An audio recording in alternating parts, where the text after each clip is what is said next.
Erev Tov les Koulam, bonsoir à tous. Bezrat Hashem, avant de commencer le cours, j'aimerais le dédicacer, si vous voulez bien, urgent pour Tinok Ben Kimberley, Lital Rivka, Bezrat Hashem, les Refouato, Meera, rapidement, Mitor Shacholamo Israël, ainsi que pour la Refoua Shlema de Marco Mordechai Yitzhak Ben Allegria Frera, et pour la Refoua Shlema de Philippe Aaron Ben Magi. Bezrat Hashem, Mitor Shacholamo Israël.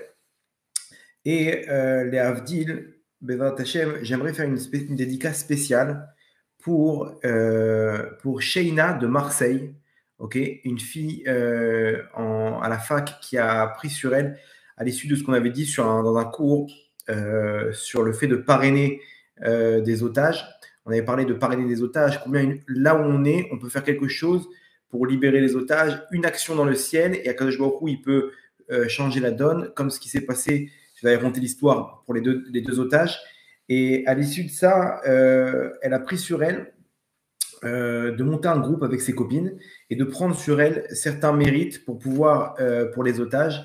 Okay, et ils ont commencé, à réunir 20 personnes. Aujourd'hui, ils sont plus de 150 jeunes comme ça dans un groupe à prendre sur eux des choses pour Hachem, Teilim, etc. Chacun, ils font une chaîne et vraiment, ils ont monté un groupe incroyable. Donc, ce cours est dédié pour vous, Metzadikim, qu'Hachem vous apporte la bracha et matériellement, spirituellement, la réussite dans les études et Bezrat Hashem, qu'on puisse voir rapidement la sortie des otages en bonne santé et de la meilleure des manières. Ok, très bien. Le shiur de ce soir, en rapport avec les parachiotes de la semaine et surtout par rapport à l'actualité, vous allez voir que on va essayer de capter par rapport à l'actualité. Comme vous savez, demain, Bezrat Hashem, il y a les élections, les municipales en Israël. Des maires de ville, etc. Dans chaque ville, bon, toujours je compte pas du tout parler de politique, ne vous inquiétez pas. Mais comment dire, de là, il y a une idée qui ressort. Vous allez voir que ça correspond un peu avec les parachutes de la semaine. Dans les parachutes de la semaine, on voit la création de la construction du Mishkan, du temple, du sanctuaire. Okay, on raconte comment on a construit le sanctuaire. Donc, on a la parachat Trouma, Tetzavé. Là, on fait une petite pause dans la parachat Kitissa qui parle un peu de tous les sujets du Beth Amikdash. Et on a la faute du veau d'or. La faute du veau d'or en plein milieu. Et après, on a Vayakel Pekoudé. Ce sont deux parachutes qui nous parlent encore de la construction du Mishkan. Quel rapport? Déjà, il y a autant de parachutes pour la construction du Mishkan. Et en plein milieu, cette tâche qui est la faute du veau d'or. Vous allez voir qu'en fait, tout au long de ces deux parachutes, on a en fait une comparaison, okay, une comparaison entre deux types de personnages. On a ceux qui ont construit le Mishkan, qu'on appelle les Chachmelev. Les Chachmelev, ce sont les sages du cœur. Les sages du cœur, je ne sais pas, les sages dans le sens intelligent. Ils ont une intelligence sentimentale. Je ne sais pas comment on pourrait traduire ça littéralement, mais c'est un terme qui est très bizarre. La Torah nous parle de Chachmelev. C'est eux qui ont eu qu'Hachem il a désigné pour construire le Mishkan, qui va être l'endroit où se repose la présence divine. La présence divine, Hachem, il a sélectionné ce qu'on appelle les Chachmelev. Betzalel, Aoliav, Chachmelev, les sages du cœur. C'est quoi la sagesse? C'est dans le cerveau. Le cœur, c'est les sentiments. La sagesse, c'est dans le cerveau. C'est deux choses complètement différentes. Comment, je sais pas, comment le cerveau, il arrive à se relier au cœur on appelle ça des sages du cœur. C'est un peu contradictoire. On va essayer d'expliquer ce terme-là, ok, enfin ce principe, ce concept, et surtout, donc ça c'est dans les parachutes qui correspondent à la construction du Mishkan. Surtout face à eux, on a le Erev Rav, qui sont ceux qui sont à l'origine de la faute du veau d'or, ok. Et eux, vous allez voir qu'ils sont exactement l'inverse des Chachmelev.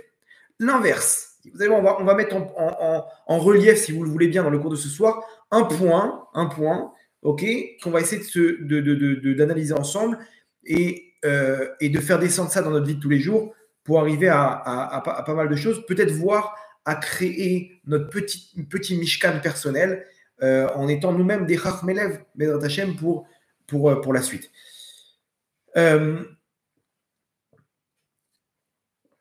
Donc, qu'est-ce qui se passe? qu'est-ce qui se passe dans la paracha de cette semaine?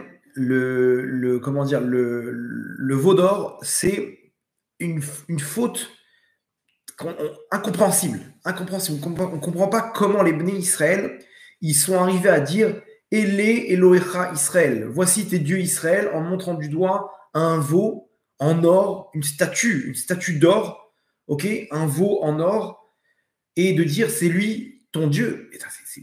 C'est un truc de fou. Comment? Ils ont vu Hachem, ils ont vu le trône céleste là-bas lorsque la mer elle s'est ouverte. Ils étaient là, ils ont dit Zé, Keli, Vean, Veu, c'est mon Dieu et je veux l'embellir. C'est quoi, c'est mon Dieu? Ils étaient en train de le montrer du doigt. Ils ont vu Hachem passer. Ils n'ont pas vu matériellement. Ils ont senti sa présence et ils ont identifié que c'était Hachem qui était en train de passer au-dessus d'eux. Ils ont vu les miracles de leurs yeux. Ils ont vu l'œuvre d'Hachem. Donc tu comprends un peu de qui est l'artiste. Tu vois un peu de quoi il s'agit. On ne parle pas d'une idole. On ne parle pas d'une chose matérielle. Et d'un coup, Moshe, il vient un petit peu en retard, ok? Et là-bas, on nous montre, il nous montre en fait, il y a eu un problème de calcul, ok? Il s'attendait à venir après 40 jours, 40 nuits. Finalement, il y a eu une erreur de calcul et ils se sont dit peut-être qu'il est mort. Ils ont commencé à rentrer dans des doutes. Et là, on leur montre dans le ciel, imaginez-vous les nuages qui se dégagent et on voit Moshe Rabbeinu accompagné d'anges qui est mort, qui est son lit de mort, et qui est en train de monter au ciel. Ah, voilà, il est mort. Voilà, miskin, à la vache là, Moshe Rabbeinu, il est mort. Ils ont commencé à pleurer. Comment on va faire? Ils ont commencé à s'inquiéter. Et là, d'un coup, le Erev Rav, il s'est réveillé. Le Erev Rav, je vous rappelle de qui il s'agit. Ce sont les sorciers d'Égypte, ok, qui font partie de plusieurs nations, qui ont vu la grandeur d'Hachem et qui ont demandé à Moshe Rabbeinu de suivre cette lumière qui est Hachem. Bien entendu, c'était dans leur propre intérêt, pour connaître cette lumière, pour pouvoir avoir encore plus de pouvoir. Et Moshe Rabbeinu, il savait qu'il fallait réparer leur Neshamot. Sauf que le timing n'était pas le bon, c'est le Mashiach qui va s'occuper d'eux. Moshe Rabbeinu a cru pouvoir s'occuper de leur faire leur tikkun, et finalement, c'est eux qui ont poussé le Ham Israël dans tous les épisodes où ils se plaignent, où l'histoire avec le veau d'or et tout. Et donc là, eux, ils saisissent l'opportunité et ils viennent dire, voilà, Moshe il est mort, comment on va faire? Comment on va rentrer en Israël? Qui va nous guider? Comment ça, qui va nous guider? Il y a Aaron là à côté de toi. Il y a Aaron. Comment ça, Aaron? Mais non, Aaron, il ne peut pas nous aider. Pourquoi il ne veut pas t'aider? C'était lui le grand d'Israël avant que Moshe Rabbeinu apparaisse. C'était lui le grand. Moshe Rabbeinu, il n'est pas là. Ben, c'est bon, il va prendre la suite. Quoi, il est prophète. Hachem, il peut lui transmettre des messages. Hachem, il va lui transmettre des messages, comme il va transmettre à Moshe Rabbeinu. C'est clair qu'il y a une différence de niveau. Moshe Rabbeinu, c'était du direct, ok? Là, ça va être un peu indirect. Ça va être des rêves, ça va être des trucs. Ok, mais on a quand même quelqu'un. On n'est pas orphelin. Non, il nous faut quelqu'un d'autre. Mais Kitsour, ils ont monté tout un scénario, ok, où ils ont montré à Israël comme quoi la chose la plus, comment dire, la chose qu'il leur fallait maintenant, c'était un veau d'or. C'était un veau, un taureau, en fait, un taureau, ok. Et le Ramban, il explique un peu le sujet. Parce que comment ils sont passés de là à là, de Moshe Rabbeinu à une idole. En fait, non. Pour eux, ce n'était pas une idole. Comprenez bien, quand la Torah, elle nous dit de faire des chérubins en or, ok, ce sont des statuettes. La Torah, elle nous dit de faire, si la Torah, elle nous dit de les faire en or, c'est pas de la Vodazara. Si moi, je décide de les faire en argent, ça devient une idole. Pourquoi? Parce que j'ai changé une virgule de la Torah. C'est-à-dire que la Torah, à part ce qu'elle t'a décrit, qui correspond à ce qui se passe dans les mondes d'en haut, ok, si tu fais une matérialisation quelconque, ça s'appelle une idole. Mais ce que je t'ai dit, moi, dans la Torah, Hachem, il nous dit, mais ce que je t'ai dit dans la Torah, de faire des chérubins en or, c'est parce que c'est à l'image de ce qui se passe dans les mondes d'en haut, et donc c'est à l'image d'Hachem. C'est pas une idole. Une idole, c'est justement, c'est contraire à l'image d'Hachem. Ça représente une autre entité. Donc si je fais un chérubin en argent, c'est un problème. C'est pas en or. L'or, ça représente une lumière spéciale, qui est le din. L'argent, c'est la rachamim. C'est deux choses différentes. On arrive à une autre adresse dans les mondes d'en haut. D'accord. Alors quoi? Le veau d'or, il existe dans les mondes d'en haut? Écoutez bien. Lorsque les bénis Israël, ils ont vu le trône céleste, quand la mer s'est ouverte, ils ont vu que le trône céleste il était composé de 4 visages. Il y avait 4 facettes. Les 4 piliers du trône céleste, elles avaient 4 facettes. L'homme, le taureau, l'aigle et le lion. 4 personnages qui sont l'homme, le taureau. Bien entendu, c'est des allusions à des idées spirituelles. Ok. L'homme, le taureau, l'aigle et le lion. 4 visages. Moshe Rabbeinu, c'est pas un homme. C'est-à-dire que c'est un ange. C'est Isha Elohim.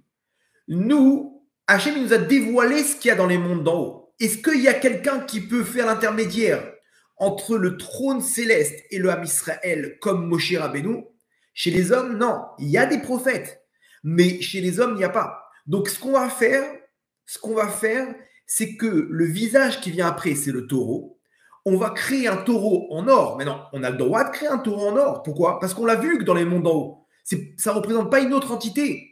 On va créer un taureau, on va le mettre en or, ok, comme les chérubins en or, et lui, il va faire l'intermédiaire entre Hachem et nous. Donc, c'est pas de la Vodazara. Vous avez compris le stratagème? Et donc, le Ham Israël, il a plongé à fond dedans, parce que eux, ils cherchent Hachem, miskin, ils cherchent Hachem, ils cherchent l'intérêt d'Hachem, sauf que le Erev Rav, il leur a monté un bateau, et ils ont dit, voilà ce qu'on va faire. Et là-bas, ils avaient une plaque en or, il y a marqué Aléchor de ce qu'il y avait sur ce qui a permis à Yosef Hatzadik, c'est ce qu'il avait gravé Moshe Rabbeinu sur une plaque en or Aléchor, un nom sacré, qu'il a jeté sur le cercueil, la tombe de Yosef Hatzadik, et Yosef Hatzadik, qui est le représentant du shor du taureau, il s'est élevé. Ils ont récupéré cette plaque en or et ils l'ont jeté dans le feu. De là est sorti un veau en or. Et le veau en or, il parle. Il leur dit, et l'Elohecha Israël, je suis, voici les dieux d'Israël. C'est-à-dire que je suis en gros l'intermédiaire d'Israël. Et là, ils ont commencé à chanter, à danser, etc. Moshe Rabbeinu, il vient, il leur dit, Mechila, je suis désolé de vous gâcher votre fête, ok, mais ça, c'est de l'idole. Comment ça, c'est de l'idole? Non, ils vous ont monté un bateau, c'est une idole. Pourquoi? Parce qu'il n'y a pas, Hachem, il a donné la Torah aux hommes. C'est les hommes qui doivent s'occuper de ça. Il n'y a pas d'autre intermédiaire.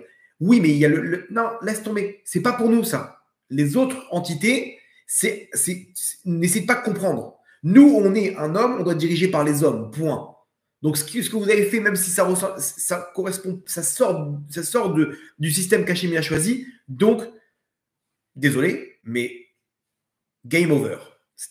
On s'est ramassé. Ok, alors qu'est-ce qu'on fait? Bon, on connaît la suite et tout. Maintenant, imaginez-vous, le Erev Rav, il a réussi à placer son intérêt de servir l'idole dans l'intérêt collectif du Ham Israël. L'intérêt collectif du Ham Israël, c'est on veut servir Hachem, on veut arriver en Israël, on veut recevoir ta Torah Hachem.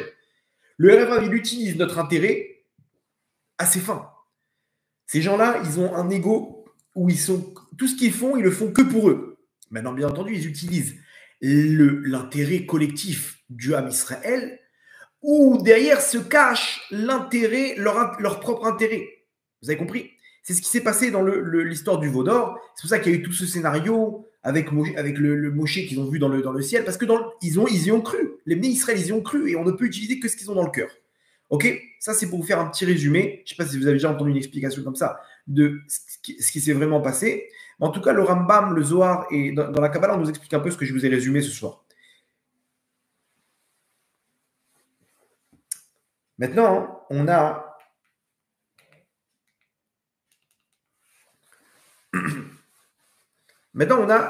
retourne à l'actualité. Donc ça, c'est ce qui s'est passé ce qui se passe dans la paracha de cette semaine. Dans l'actualité, on est face aux élections. Maintenant, les élections, c'est tout le temps la même histoire.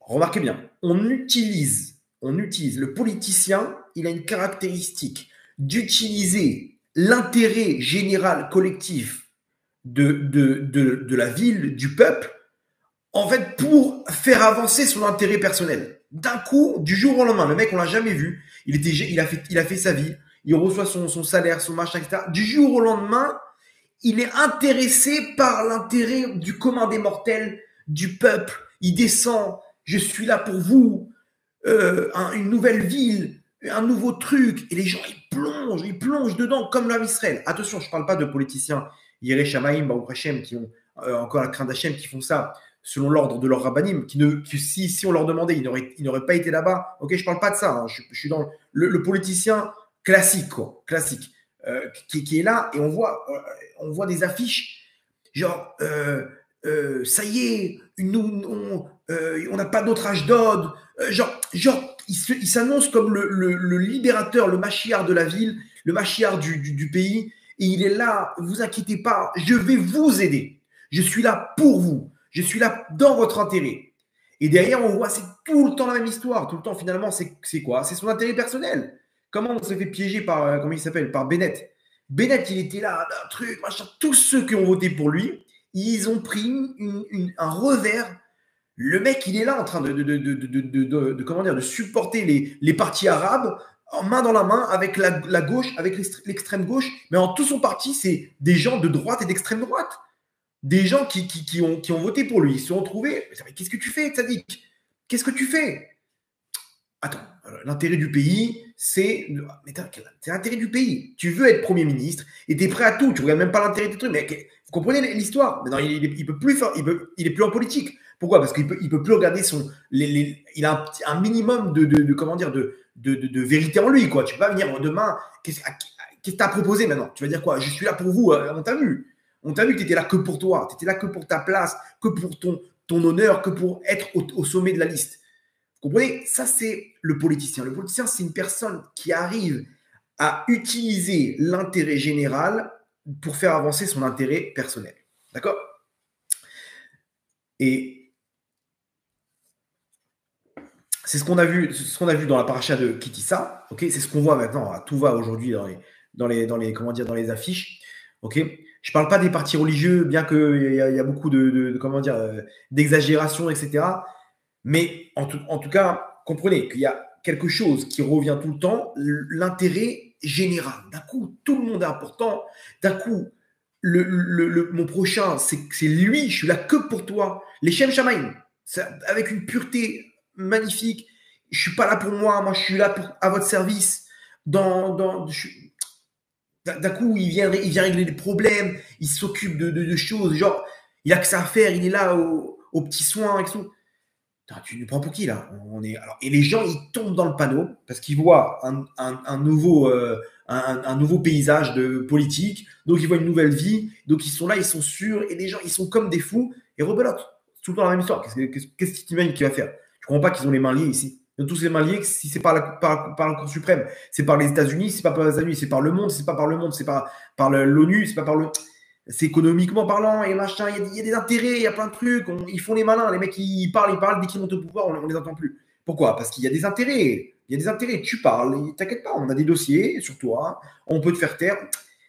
Ça, c'est la politique. La politique, c'est, il faut dire, il y a des discours à dire, on va le faire, on va le dire, on va être là et tout, et encore une fois, le mec il revient 5 ans après, les mêmes discours. Cette fois-ci, vous allez voir comment, cette fois-ci, on va s'occuper, cette fois-ci, quand ça commence par cette fois-ci, ça veut dire, vous inquiétez pas. Oui, c'est vrai qu'on n'a pas réalisé tout ce qu'on avait dit la fois dernière, mais cette fois-ci, dès que vous voyez le truc, le panneau, il commence par cette fois-ci, c'est bon. Vous comprenez que le mec, il est encore en train de nous mettre dans sa poche. Ça, c'est qui dit ça. Le Vaudor, c'est exactement pareil. Face à ces politiciens, on a les politiciens de la Neshama. On a ce qu'on appelle les Chachmelev. Chachmelev, c'est celui qui va être exactement le politicien qui va voir les intérêts de quoi? De sa Neshama. De sa Neshama, les intérêts de la Shrina, les intérêts d'Hachem. Okay, il utilise la même force, mais pas pour lui, pas pour son ego personnel, mais pour l'intérêt d'Hachem. Et donc, quand Hachem il doit construire l'endroit matériel, géographique où va se trouver sa présence divine, la Shrina, alors il utilise ces personnages qui sont les Chachmelev pour pouvoir le faire. Vous comprenez? Aussi simple que ça. Ok, donc à nous maintenant de comprendre c'est quoi un Chachmelev, pour pouvoir appliquer ça dans notre vie de tous les jours. Ok, ça c'est les parachutes de la semaine. Comment dire? Donc c'est quoi Chachmelev? Chachmelev, vous allez voir, venons on essaie d'analyser ensemble. Ok, je suis avec vous dans l'analyse. Ok, moi-même j'ai envie d'appliquer ça pour ma neshama. Donc je vous partage un peu mon analyse et on essaie ensemble de construire sur le sujet. Chachmelev, c'est quoi? Chacham, déjà, sur la Torah, quand on scanne la Torah elle nous dit dans les Pirkei Avot, Ezeu Chacham, qu'est-ce qu'on appelle un Chacham? Un sage. Aroué est un nolad, qui voit le nolad, ce qui va naître. C'est-à-dire ce qui va naître, c'est-à-dire qu'il voit, il anticipe. Ok, il essaye il anticipe. C'est-à-dire qu'il voit le nolad. Le nolad, c'est ce qui va apparaître. Donc, qu'est-ce qu'il fait? En fait, la vraie sagesse, selon la Torah, la définition, c'est qu'il arrive à se projeter. Un peu comme un joueur d'échecs. Un joueur d'échecs, il se projette. Il dit, OK, si je mets le fou ici, donc lui, il va faire ou ça, ou ça, ou ça. Donc, et s'il fait ça, ou ça, tac, tac. Les grands champions d'échecs, ils arrivent à se projeter sur 20 coups en avant, 30 coups en avant. OK? C'est ça l'intelligence. L'intelligence, c'est d'arriver à voir les choses. Il y a des gens qui sont... Alors, des fois, on croit que comment dire, on prend quelqu'un, un professeur. Un professeur, le mec, il est en laboratoire, ok, professeur folding. On se dit, lui, il est très intelligent. C'est faux. C'est faux. Il a beaucoup d'informations. Il arrive très bien à gérer son information. Il a une très bonne mémoire. Il a de la bina, ok, mais il est pas forcément chacham. Il n'est pas forcément sage. Pourquoi? Parce que tu vois, généralement, ces gens-là, ils ont la tête en l'air. Il a oublié les clés de sa voiture. J'ai mis où mes clés, moi? Il a oublié de mettre le frein à main. Il sort. Vous connaissez ces gens-là? Le mec, c'est un crack. Il trouve des formules de fou en chimie, en physique et tout. Mais derrière, tu lui dis, t'as mis où tes clés de ta voiture? Je sais pas, j'ai encore perdu mes clés. J'ai encore perdu mes clés, mais c'est pas possible. Qu'est-ce que je vais devenir? Et allez, il est où mon fils, là? Le mec, il marche tranquille. Une heure après, attends, mais mon fils, je l'ai oublié à la Sénat, là. Attends, il retourne comme ça pendant 2 heures. Je comprends pas. Tu es là, tu arrives à trouver des solutions. Vous comprenez? C'est pas un haram. Ça s'appelle pas un sage. Un sage, c'est quelqu'un qui voit loin. Il voit loin, il arrive à analyser. Ok, si je fais ça, et tac, tac, tac. Ok, va là-bas, va à droite. Pourquoi? Parce qu'il a déjà fait le parcours du labyrinthe. Il a déjà vu que là, il y a un mur et que là, zé hacham selon la Torah. Selon la Torah, le hacham, le sage, c'est celui qui voit loin. Il arrive à se projeter. Il a une sagesse, son cerveau, il arrive à se projeter dans le futur. Et il arrive à envisager les choses, il arrive donc à anticiper. D'accord? Ça, c'est selon la Torah. Rachmelev, donc c'est celui qui va utiliser, qui va arriver à projeter ses sentiments. Il utilise les sentiments de son cœur pour se projeter. Où est-ce qu'il se projette? Vous allez comprendre. Dans les Pirkei Avot, il y a une phrase, mais quand on analyse cette phrase, vous allez voir, ça peut nous changer notre vie. Et vous allez voir que c'est sur ça qu'on va se construire. Donc, d'abord, vous avez compris, donc Racham, c'est quelqu'un d'actif. Avec le cœur, il est actif. Il utilise le cœur, les sentiments du cœur, mais avec la force du cerveau qui est une force active où il va se projeter. Il va se projeter. Où il va se projeter, vous allez voir. Maintenant, on laissez ça dans un tiroir. Ok, on ferme le tiroir. On va ouvrir maintenant un deuxième tiroir et on va sortir une autre phrase des Pirkei Avot. Les Pirkei Avot, mais c'est juste c'est la philosophie juive. C'est incroyable. Quand on analyse chaque phrase, on peut tirer des diamants, mais incroyables. Je ne sais pas si je vous ai déjà raconté cette histoire, je crois que oui, mais je vous la raconte parce qu'elle est incroyable. Il y avait je crois qu'il s'appelle le Rav Yakovson. Le Rav Yakovson, un jour, il a voulu monter comment dire, il a voulu monter dans une université une matière philosophie juive sur les Pirkei Avot. Ok, il a vu qu'il non seulement il n'y a aucun inscrit, mais ils l'ont mis de côté, ils l'ont mis dans une petite salle, ils l'ont dit bon, qu'est-ce qu'il a fait? Il a dit bon, philosophie juive, ça intéresse personne. Il a changé. Il a mis une grande pancarte, cours sur la philosophie shaolienne, donc des monastères du Tibet. Les moines shaoliens, ok, philosophie du Tibet, truc, il a fait la salle, elle était remplie. Et il commence les histoires, il dit comme ça, le moine Tiong, il ramène des Pirkei Avot, et les mecs, ils sont comme des fous, ils prennent des notes et tout, les Israéliens, ils adorent ces plans, ils finissent l'armée, ils vont directement là-bas. Ils cherchent la spiritualité. Et à la fin, il leur a dit, mes amis, non, lui, il a mis une petite kippa bénette comme ça, sur la tête, il s'est mis en mode genre religieux vite fait comme ça. Et à la fin, il leur a expliqué, il leur a dit, mes chers frères, mes chères sœurs, sachez que tout ça, c'est pas de la philosophie shaolienne, ça vient pas du Tibet, ça vient de nos ancêtres. C'est dans les Pirkei Avot, vous pouvez voir dans n'importe quel sidour où vous ouvrez les Pirkei Avot, il y a tout écrit. J'ai juste changé les noms. Et il leur a analysé les phrases et les machins, et eux, ils se sont envolés, ils ont vu là, c'est trop fort, c'est trop profond. Des fois, il faut contourner les Yetzirah. Le Yetzirah, un juif, il cherche Hachem, il cherche la spiritualité. Sauf que malheureusement, dans cette galoute, il la cherche au mauvais endroit. Il ne sait pas que c'est devant ses yeux, et il la cherche au Tibet, et il la cherche dans des endroits lointains, mais à la fin du compte, il cherche juste un peu de spiritualité. En tout cas, Pirkei Avot, on nous dit comme ça. Altadin et ravrecha, achitagia limkomo. Ne juge pas ton prochain jusqu'à que tu arrives à sa place. Ok? Donc, a priori, quand on prend ça texto, c'est quoi? C'est en gros, tu ne peux pas juger quelqu'un tant que tu n'arrives pas à comprendre la personne. C'est-à-dire quoi? Toi, tu es un homme, elle, c'est une femme, il y a deux façons de penser, donc ne juge pas. Donc, en fait, on te conseille de ne juger personne à part si tu arrives à le comprendre. Okay? Quand tu as compris dans quelle ambiance il a grandi, dans quel truc, alors à ce moment-là, tu peux le juger. Okay? Vous êtes d'accord avec moi? C'est un peu le sens. Vous allez voir qu'en approfondissant, ce n'est pas du tout le sens. Pourquoi? Parce qu'il y a plusieurs questions. C'est-à-dire quoi? Moi, est-ce que déjà, pourquoi il n'y a pas écrit jusqu'à que tu arrives à comprendre? Tu veux me dire que le sens, c'est de comprendre. Dis-moi, ne juge pas ton prochain jusqu'à que tu arrives à le comprendre. Quand tu arrives à le comprendre, tu as toute la tmouna, tu as tout le décor. Son enfance, ses parents, ses frères et sœurs, les épreuves qu'il a eues, où il a grandi, quels sont ses caractères, quand tu as tout ça, tu peux le juger. Ok? Donc, tant que tu n'as pas tous les éléments de l'enquête, tais-toi. D'accord? On ne dit pas ça, on nous dit jusqu'à que tu viens à sa place. C'est-à-dire que toi-même, tu vives ce qu'il a vécu. Ok? Et une fois que tu arrives à vivre ce qu'il a vécu, à ce moment-là, tu peux le juger. Donc, si c'est ça, si c'est le cas, quand est-ce qu'on arrive dans la place de quelqu'un? Quand est-ce qu'on arrive à réunir tout ce que lui, il a réuni? Comprenez, c'est bizarre comme Achita Gial Inkomo, je sais qu'il arrive à sa place. Achita Vinoto, Achita Gial, la Havana, je sais pas, c'est pas ce qu'on. Dans les mots, il faut être précis. Là, vous avez compris que le sens premier, il est pas exact. Et encore plus, je vais vous dire, c'est-à-dire quoi? Je ne pourrai jamais juger un enfant. Parce que quand est-ce que je vais arriver à sa place? Lui, c'est un enfant, moi, je suis un grand, donc je ne peux pas arriver à sa place. Non, tu te mets dans sa mentalité, ok, mais sa mentalité, tu aurais dû me le dire. Tu me dis, ah, tu t'as vu comment? Vous comprenez, il y a des questions sérieuses qui nous posent problème. En fait, qu'est-ce qu'on veut nous dire par là? Vous allez voir, c'est sur ça qu'on va construire. On veut nous dire tout simplement que tu ne peux juger une personne que si tu arrives à sa place.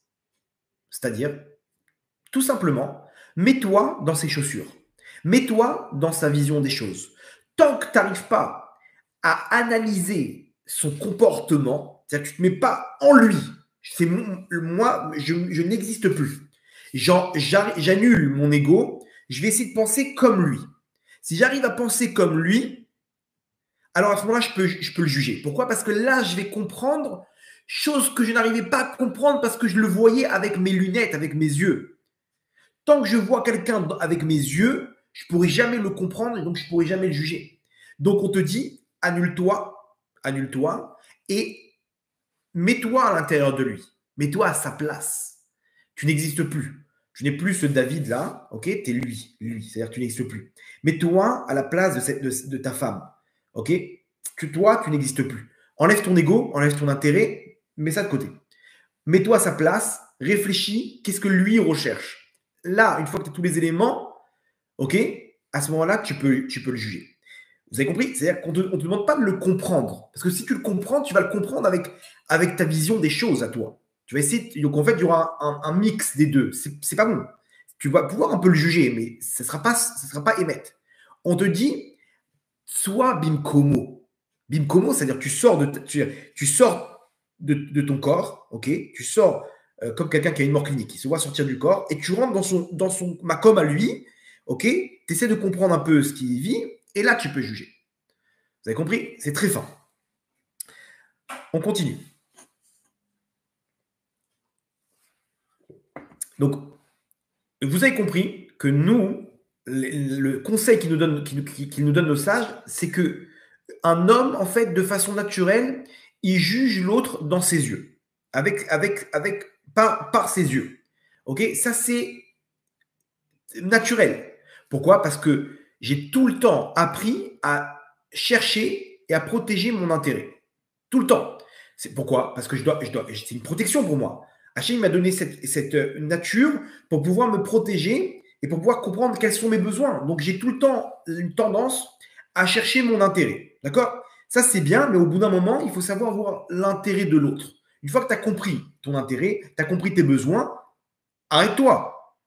Le problème, c'est quoi? C'est qu'aujourd'hui, on est dans une société où on cherche toujours et encore à vouloir notre intérêt. C'est ce qu'on appelle l'ego. Ok, pour certains, il est surdimensionné. Et on est tout le temps là à voir notre intérêt. Ça arrive surtout sur les gens qui n'ont pas reçu d'amour quand ils étaient jeunes, quand ils étaient petits. Donc, ils n'ont pas réussi à être rassasiés de se dire, c'est bon, j'ai compris, j'existe, et de passer à autrui. Donc, tout le temps, vous allez voir que c'est ça qui nous gâche notre vie. Tout le temps, on va essayer de voir l'autre à travers nos yeux, à travers notre intérêt à nous. Et donc, automatiquement, c'est faussé. Automatiquement, le jugement, il est faussé. On va essayer de le comprendre, mais par mon macom à moi, je vais essayer d'arriver à son macom. C'est faux, c'est pas possible. Ok? Ça, c'est la définition de ce que nous disent nos sages. Altadin et travrecha, ne juge pas ton prochain. Achitagia limkomo, jusqu'à que tu te déplaces, tu sois à sa place. Pas avec ton macom à toi. T'enlèves ton macom, tu te mets à sa place. Ok? Ouvrez le premier tiroir, on va récupérer la définition de Chachmelev. Rappelez-vous, Chachmelev, c'est quelqu'un qui arrive à se projeter il utilise la force du cœur pour se projeter. Maintenant, vous allez comprendre avec les deux éléments, c'est quoi Chachmelev. Chachmelev, en fait, c'est quelqu'un qui a la capacité d'utiliser les fonctions de son cœur, okay, c'est-à-dire les sentiments qu'on a qui sont dans le cœur, il arrive à se projeter complètement dans le macom de l'autre.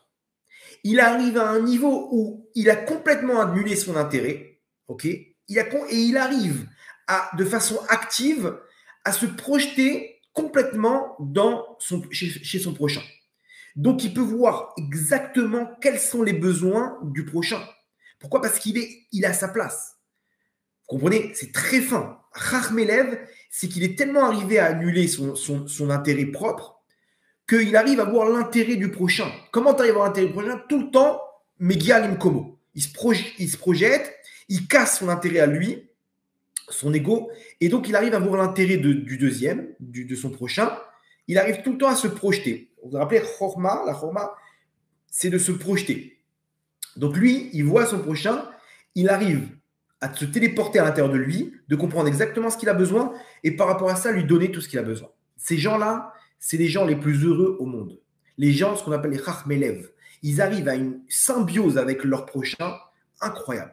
Incroyable, parce qu'il est tout le temps là à analyser qu'est-ce qu'il a besoin, lui. Qu'est-ce qu'il a besoin? Lui, il a ce qu'il faut, mais il voit son prochain pas comme un ennemi. Comprenez, le premier qui n'arrive pas à s'annuler, tous les gens au monde, il le dérange. Pourquoi? Parce que comme il est tout le temps en train de voir son intérêt, donc il est au centre de l'image, donc chacun, il doit les détruire pour pouvoir exister.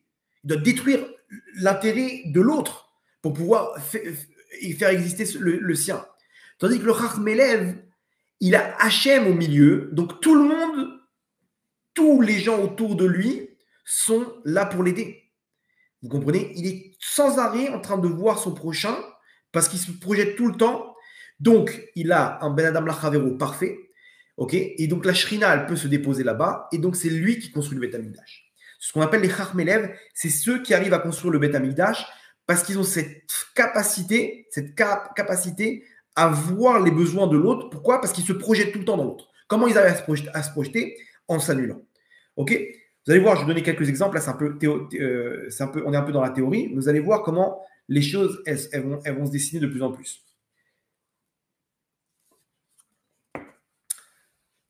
Je vous donne un exemple. Quand la gava, quelqu'un il a de l'orgueil, ok? Il a de l'orgueil et il va bien entendu, il va voir tout à travers ses lunettes. Ok? Je vous donne un exemple. Il voit un rave rentrer et il voit tout le monde se lever. Et il voit le rave s'installer et commencer le cours. Il voit le rave comme ça, qui se balance comme ça, et qui commence son cours. Lui, il regarde le rave, il dit, mais quel gaftan! Why, mais c'est quoi ce... mec, comment dire, c'est quoi cet orgueil? Quel orgueilleux, il est là comme ça, tout le monde se lève devant lui. Qu'est-ce qui se passe maintenant là? On analyse selon ce qu'on a expliqué. Lui-même, il est orgueilleux. Donc lui, quand il va voir le Rav rentrer, il va s'imaginer à la place du Rav, mais avec son orgueil à lui. Il n'a pas annulé son orgueil. Il est rentré dans la peau du Rav avec toutes ses poubelles, okay, toutes ses mauvaises midotes. Donc lui, il s'imagine, si je rentre et que tout le monde se lève, waouh, il voit comment les poumons ils commencent à se gonfler, il voit la tête qui commence à s'élever comme ça, il se sent bien. Il se sent bien parce que son orgueil, il est rassasié. Il voit comment tout ça, c'est pour moi. Je suis une bombe atomique. Donc, comme lui, c'est la réaction qu'il aurait eue, alors il imagine que le Rav, il a cette même réaction. Vous comprenez? Il voit le Rav, il se met dans la peau du Rav, mais avec tout son bagage. Vous avez compris? Donc, lui, qu'est-ce qu'il s'imagine? Il s'imagine que le Rav, c'est un orgueilleux. Nos sages nous disent Maché possel, Moumo possel. Tout ce que tu vois de mal chez l'autre, c'est le mal qui est en toi, en fait. Vous comprenez pourquoi? Parce qu'on a tout le temps cette capacité à se projeter chez l'autre, mais avec notre intérêt à nous. Donc, en fait, on est tout le temps en train de mal juger. Et on dit, mais regarde-moi cet orgueilleux-là. Il est là en train de se balancer là comme un loulave là devant tout le monde. Mais arrête-toi, arrête. Tu prends pour qui là? Tu vous prenez pour qui que Vodarav là? C'est bon, quoi? Un peu d'humilité. Non, tu poses la question au Rav, le Rav il dit, mais j'en ai rien à battre de tout ça, moi. Je suis pas là-bas. Vous comprenez l'histoire? Non, lui, il est là, il regarde le Rav avec ses lunettes. Je donne un autre exemple. Quand j'étais petit, j'étais tout le temps fasciné. Je voyais mon père. Alors moi, je suis très frileux. Genre, je peux mettre deux couettes avec des. J'étais là, on était en hiver, on regardait, je sais pas, la télé. On était sous la couette comme ça, sur le canapé. Et je vois mon père ouvrir la porte, sortir dehors pour fumer une clope. Non, en t-shirt. Il sort pendant 3 minutes en train de fumer une clope au top de l'hiver en France. OK? Il revient. Alors, je ne comprends pas. Moi, je suis là en train comment dire, de cailler sous la couverture. Il a à peine ouvert la porte. On est tous choqués comme ça. Et lui, il est en t-shirt, sans couverture, dehors, pendant 3-4 minutes. Mais comment il fait? En fait, jusqu'à que je me suis rendu compte que, mais non, lui, toi, t'es frileux. Lui, il n'est pas frileux. Lui, c'est un Marocain. Il est né au Maroc, il a le sang chaud. Toi, t'es né en France, t'as le sang froid, tu comprends? Donc, toi, t'analyses son point de vue avec le tien. Tu rentres dans sa peau et tu dis, moi en tant que frileux, tu rentres là-bas dans sa peau et tu t'imagines avec une clope dehors à 4 degrés. C'est normal que tu ne comprends pas. Vous comprenez l'histoire? C'est exactement ce qu'on fait. Nous, on se projette chez notre prochain avec notre intérêt. Annule-toi, arrête d'exister un petit peu, bouge cet intérêt-là. Mets ton intérêt de côté, enlève-toi tous tes trucs et essaie de voir que son intérêt. Que son intérêt. Il me dira, mais c'est dur là ce que tu demandes. C'est dur, moi, c'est automatique. Quand je me projette avec tout mon être. Comment tu veux séparer le truc là? Alors regardez, vous allez voir comment on va faire. C'est là qu'on va rentrer par rapport à l'actualité. Il y a une personne qui arrive tout le temps à voir que l'intérêt du prochain. C'est qui? C'est le politicien, comme on l'a dit. Le politicien, lui, au moment des élections, il va arriver à séparer complètement ce que lui veut vraiment. Il va faire abstraction. Bien entendu, derrière, il a tout un plan, hein, mais lui, il veut le vote maintenant. Il veut le vote de tel et tel parti. Donc, il va de tel et tel part dans la population. Il veut, par exemple, les Éthiopiens, il veut les religieux, Donc, il va devoir avoir des discours en se mettant exactement dans la tête du religieux orthodoxe. Qu'est-ce qu'il a besoin? Qu'est-ce qu'il a besoin? Maintenant, il a complètement annulé sa façon de voir les choses. Vous comprenez? Ça, c'est le politicien. Le politicien, il arrive à voir exactement qu'est-ce que mon prochain il a besoin, en annulant, enfin en mettant de côté son intérêt personnel. Ok? Donc nous, on va utiliser exactement ça pour être des chachmelev. Il faut arriver à mettre notre ego de côté pour voir qu'est-ce que l'autre il a besoin. Qu'est-ce que l'autre il a besoin? Être ce politicien de la Neshama. Pourquoi tu fais ça maintenant? Pour faire avancer l'intérêt d'Hachem, faire avancer l'intérêt de ma Neshama. J'arrive à mettre mon intérêt de côté. Et généralement, moi, je suis tout le temps en train de servir mon intérêt, mais quand l'autre, il me permet de faire avancer mon intérêt, alors j'arrive à me projeter bimkomo. J'arrive à me mettre à sa place, dans ses chaussures, dans son regard, et j'annule complètement tout ce qui se passe d'ailleurs. C'est exactement ce qui se passe aujourd'hui avec la jeunesse. la jeunesse, ces effets de mode, les effets de réseaux sociaux, c'est quoi? On n'existe plus. Qu'est-ce que t'aimes, toi? Tu veux quoi? Moi, j'ai envie de mettre des Vans, là, les grosses baskets de skater. Mais non, c'est non, tu peux pas. Si c'est pas fin comme ça, bien moulant comme ça. Moi, j'aimerais bien mettre. Moi, je sais pas, moi, je suis en mode. Si je pouvais arriver à l'école avec un pantalon tranquille, t'es à l'aise là, que tes pantalons tout serrés là, dès que tu te baisses, t'arrives même pas à te baisser. Laisse-moi tranquille, moi, je me mets avec mes petites Vans, mon petit skate. Non, mais c'est la chouma, tu peux pas faire ça. Comment ça? C'est-à-dire que, vous avez compris comment j'arrive à mettre mon intérêt de côté pour l'autre? C'est ce monde-là, on arrive à le faire. Pour Hachem, on n'arrive pas à le faire. Pourquoi on n'arrive pas à mettre notre intérêt de côté pour Hachem? Et on souffre de ça, on est esclave du système. Vous avez compris? Aujourd'hui, ce qui se passe, on est des politiciens de notre intérêt, on est tout le temps à mettre notre intérêt en premier. Cet intérêt, il dépend des autres, on n'existe plus, on est esclave de l'œil de l'autre, du commentaire de Pierre, Paul, Jacques et du like de je sais plus qui. Mais ça, arrête de faire ce qu'ils veulent. Fais ta vie de sadique. Fais ta vie de sadika. Et les gens, ils arrivent après 120 ans devant Hachem et ils passent. Attends, t'as fait tout ce que je voulais pas. Pourquoi t'as pas fait? Oui, c'est vrai, j'aurais bien aimé être comme ça. Et pourquoi tu l'as pas fait? Parce que qu'est-ce qu'ils auraient dit, les gens? Vous comprenez comment on met toute notre éternité de côté à cause de ce qu'ils vont dire les gens? On est des esclaves. On est des esclaves. Mais maintenant, pourquoi tu fais tout ça? Dans ton intérêt, c'est-à-dire que tu utilises l'autre. Non, bouge ton intérêt de côté pour Hachem, pour ta neshama à toi. Et là, tu vas être un rachmelev. Là, tu vas voir exactement qu'est-ce que ça va t'apporter dans ta vie. Parce que sinon, tu vas devoir tout le temps, pour ton intérêt, bouger les autres ou te servir des autres comme tremplin. Mais tu ne vas pas exister. Vous comprenez? Et donc, ces gens-là, ils sont tout le temps. Alors, quand l'autre, il m'intéresse, donc j'arrive à m'annuler pour lui. Quand il ne m'intéresse pas, je suis obligé de le descendre. Et on est tout le temps dans une course-poursuite à descendre l'autre et à annuler le Ham Israël. Quelqu'un qui est Rachmelev, il n'y a pas. J'annule personne. J'ai compris que chacun qui se trouve autour de moi, que ce soit ma femme, mes enfants, ils sont tous là pour m'apprendre quelque chose. Je peux tous les aider. Si j'arrive à avoir cette rochma du cœur, cette sagesse du cœur. Vous comprenez? Sinon, alors c'est moi qui suis au centre et je suis un esclave. Pourquoi? Parce que je dois tout le temps détruire l'autre. Mais ça ne marche pas. Dans la paracha de la semaine dernière, on nous a parlé du pectoral, du Kohen Gadol, ok, le Choshen. Choshen, là-bas, il y avait 12 pierres précieuses, le rubis, le saphir, le diamant, 12, ok, couleurs différentes, avec sur chacun le nom d'une tribu. Dans chacun, il y avait des lettres, ok. Maintenant, le Choshen, c'est un élément qui nous permettait de communiquer avec Hachem.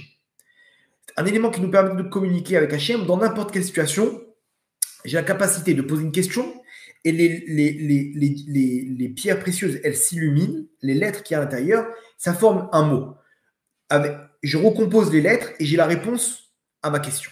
D'accord? C'était le principe. Le Kohen Gadol, il venait, le Kohen HaMashiach, il venait avec le Ham Israël en guerre et là-bas, il pose des questions. Qu'est-ce qu'on fait? On attaque, on les poursuit, comment on a. Il posait des questions, il avait des réponses claires. Il y a certains critères pour lesquels on a le droit de faire appel à ça. Alors, pour communiquer avec Hachem, on te dit il faut que tu aies toutes les pierres. C'est-à-dire quoi? Si tu mets de côté une tribu du Ham Israël, ok, une tribu, lui, je ne peux pas m'arranger avec lui. Ok, bah, tu mets une tribu de côté, tu mets toutes les lettres qu'il y a dedans. Et donc, Hachem, pour communiquer avec toi, il y a certaines lettres qui ne sont pas là. Vous avez sûrement, à l'époque, vous vous rappelez sûrement des téléphones avec les touches. J'ai changé de téléphone la semaine dernière. Okay, moi, je suis encore avec les touches au Moyen-Âge. Pourquoi? Parce qu'il y avait une touche qui ne marchait pas. Il datait de mon téléphone. Et il y avait une touche qui marchait. C'était la galère. Il fallait que j'appuie 30 fois. Et après, j'appuie un peu plus fort. Hop, ça y est. Maintenant, comment tu veux communiquer? Non, j'ai ni WhatsApp ni Internet. Ok, je suis loin de tout ça. Déconnecté complètement. J'ai juste un téléphone pour appeler. D'accord? Ce téléphone-là, maintenant, des fois, je note des trucs. Des fois, je dois appeler un numéro. Si la touche, elle ne marche pas, je suis coincé. Je ne peux pas communiquer. Le 5, ça ne marche pas. Je peux rien faire. Le Rochen, c'était pareil. Il te manque une touche. OK? Tac, tac, tac, tac. C'était un écran truc. Une touche. Il te manque. Tu ne peux pas communiquer. Hachem, il veut nous faire comprendre une chose. Pourquoi? Parce que tu vas me dire, attends, mais moi, je ne suis pas Kohen Gadol. C'est quoi cette histoire du Rochen? Non, mon sadique, écoute, le Rochen, c'est quoi le Rochen des temps modernes?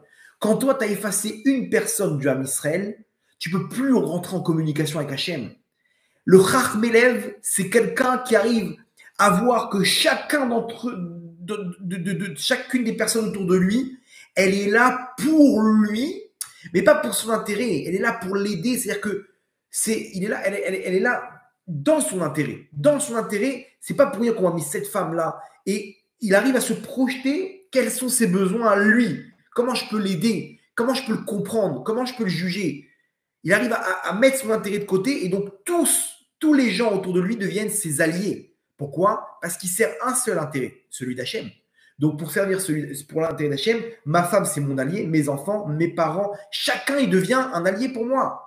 Mais quand j'ai mon ego au centre, donc tout le monde devient mes ennemis. Le Chachmelev, il a dans son cœur, il a toutes les touches. Il a mis personne de côté. Celui qui a mis son intérêt au milieu, il est obligé de mettre de côté des gens qui ne sont pas dans son intérêt. Oui, mais je ne comprends pas. Moi, je ne comprends pas pourquoi tel courant religieux comme ça, et tel courant comme ça, et tel kipote comme ça. Mais qu'est-ce que tu racontes là? Tu es en train d'effacer des tribus du Ham Israël là. Tu es en train d'effacer des tribus du Ham Israël. Pourquoi tu parles mal des autres?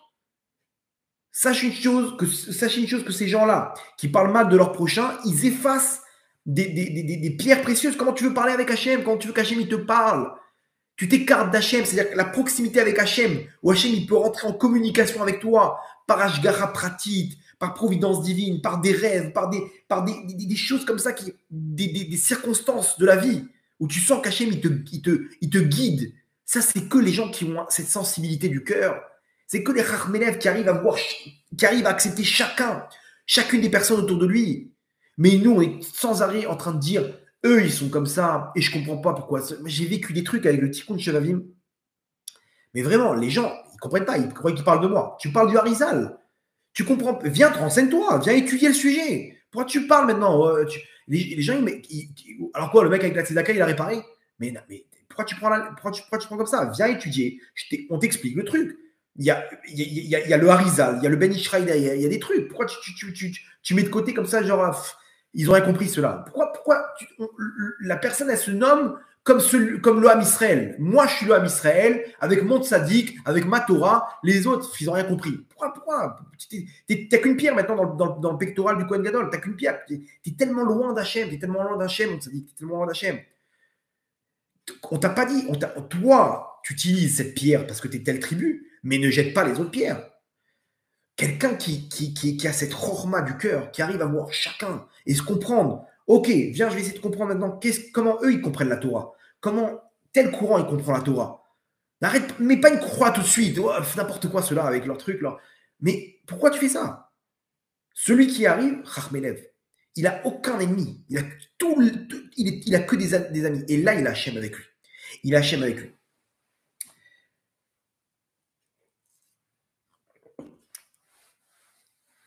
Celui qui arrive à appliquer ça dans sa vie, il peut régler ses problèmes de Shalom Bayit. Okay, parce que sa femme, c'est plus un obstacle. Elle n'est plus là pour le déranger. Sa femme, il arrive à se retirer. Okay, il arrive à mettre ses sentiments de côté. Avant de parler de ta femme, sors de ta tête. Annule-toi. La base du mariage, c'est l'annulation. Okay, d'arriver à s'annuler. Écrase. T'as pas compris? Elle, c'est une femme. Tu vois une femme, c'est une autre psychologie. Tu te vois, toi, marcher avec des talons aiguilles comme ça, ok? Et avec un sac à main comme ça. Non. Alors, si tu arrives à comprendre ça, alors comprends que dans tout le reste aussi, c'est pas la même mentalité. Non, je comprends pas pourquoi elle a besoin de crier comme ça alors qu'il y a un cafard, en arabe. Je comprends pas. C'est quoi un cafard? C'est quoi? C'est la petite bête qui va manger la grosse bête? Pourquoi tu réfléchis avec tes trucs à toi? Elle a peur parce qu'elle est dirigée par une autre mentalité, elle est dirigée par le cœur. Ça lui fait, c'est une horreur pour elle, une souris ou un cafard. Toi, pour toi, tu réfléchis du cerveau, tu mets un coup de pied, tu crois quoi? Tu crois que tout le monde est comme toi? Arrête avec cet ego, bouge, annule-toi. Toi, allez, bravo, t'es le meilleur au monde. Vas-y, bouge, c'est bon, tu t'as accepté. Viens essayer de comprendre ta femme.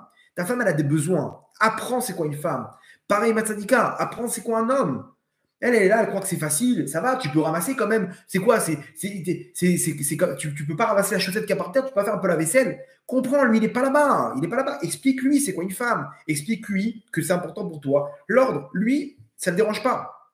Ça ne dérange pas que les habits soient jetés dans la salle de bain. Apprends-lui, il dit, écoute, mon tzaddik, Ça me dérange. Ça me dérange. Mais il ne doit pas avoir de dispute. Si tu as compris que tu dois t'annuler, que tu dois te mettre à la place de l'autre, que à ce moment-là, tu peux juger, alors il n'y a pas de dispute à avoir. Pourquoi? Parce que, ok, moi, je ne comprends pas c'est quoi une femme, donc je mets ma mentalité de côté. Et il vient voir sa femme, il dit juste, j'ai besoin de comprendre.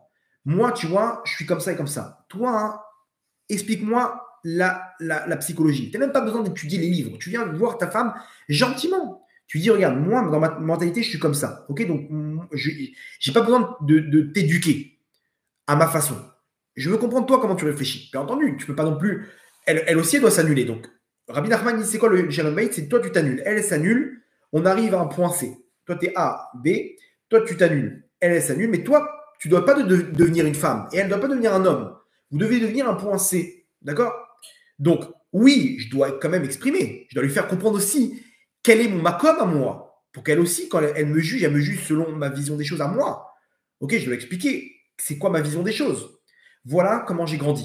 Voilà mes caractéristiques. Voilà ce que j'aime, voilà ce que je déteste. Voilà, ok, ça c'est mes caractéristiques. Quand tu vois que j'ai fait quelque chose, mets-toi dans cette peau-là, dans mon corps, et juge-moi. Moi, pareil, raconte-moi toute ta vie, Matsadika, ok, et moi je veux comprendre. Ok, et quand je vais te juger, je vais me mettre là-bas, je vais sortir de mon truc à moi, je vais me mettre là-bas, je vais te comprendre, d'accord? Et là, il n'y a pas de problème de chemin. Ta femme, c'est pas ton ennemi. Mais nous, on est là avec notre ego et on dit, mais pourquoi tout le temps tu me fais souffrir?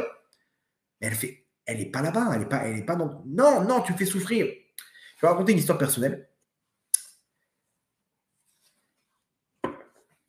J'ai un ami au collège, là où j'étudie, au collège où j'étudie. Tout le temps, il m'attrape pour distribuer des feuillets de Shabbat. Non, c'est l'horreur pour moi. Distribuer des feuilles de Shabbat. Je n'ai pas les forces mentales, ok, pour pouvoir distribuer des feuilles de Shabbat. C'est-à-dire, il faut prendre la voiture, il faut s'arrêter à un endroit. Maintenant, dans la zone où j'habite, il y a 4-5 synagogues. Et tout. Maintenant, lui, il a pris sur lui de distribuer des feuillets. Donc, il vient, il me dit, Rabbi David, il vient avec un paquet de feuilles comme ça ne te dérange pas? Au début, je n'imaginais pas le travail que ça me demandait. Alors, j'ai pas le temps pour ça, pas du tout, pas du tout. Il me donne un paquet, il me dit, juste telle synagogue. Au début, il m'a dit, juste la synagogue en face de chez toi. Bon, je garde la voiture, je fais 20 secondes aller-retour, j'ai mis un paquet de feuilles, ok? Un jour, il m'a dit, regarde, la synagogue là-bas, tu peux, après, tu vois l'autre synagogue, tu continues, tac, tac, tac. Après, tu sors là-bas, tu fais le tour de l'autre côté du parc, là-bas, tu reviens, il y a telle synagogue, et tu peux, voilà, ce serait super. Et il me donne le sac. Non. Comment lui dire, mon tzaddik, tu me saoules. J'ai pas le temps pour ça. Donc là, au début, je l'ai eu en travers de la gorge. Je vous dis la vérité, pourquoi? Vous allez comprendre pourquoi.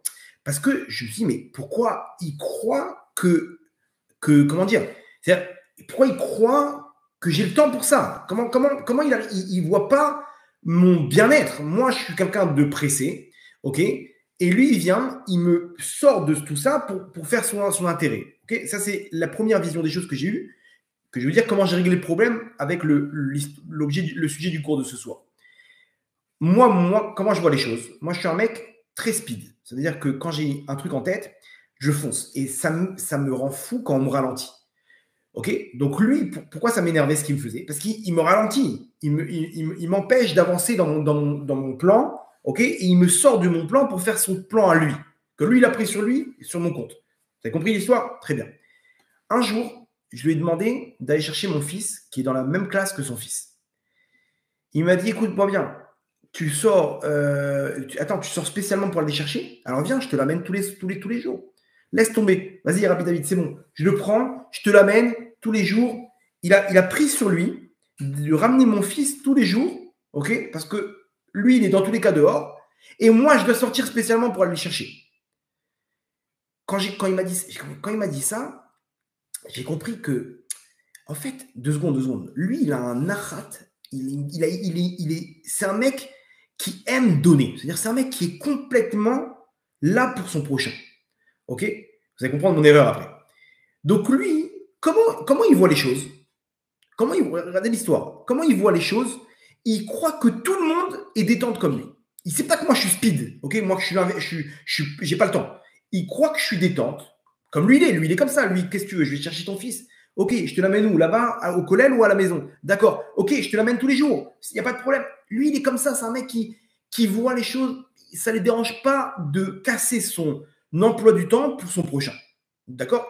Donc, quand lui me propose de faire un travail, il s'imagine que moi, j'ai exactement la même mentalité que lui. Donc, pour lui, ça ne va pas de déranger au passage de déposer des feuillets dans la synagogue. Pourquoi? Parce que moi, ça ne m'aurait pas dérangé. Quelqu'un, il vient avec un paquet de feuilles. Maintenant, moi, je ne suis pas du tout comme ça. Maintenant, vous avez compris son erreur. Maintenant, mon erreur, c'est quoi? C'est que moi, je suis speed. Et je crois que lui-même, il est speed. Vous comprenez? Je le juge avec ma façon de voir les choses.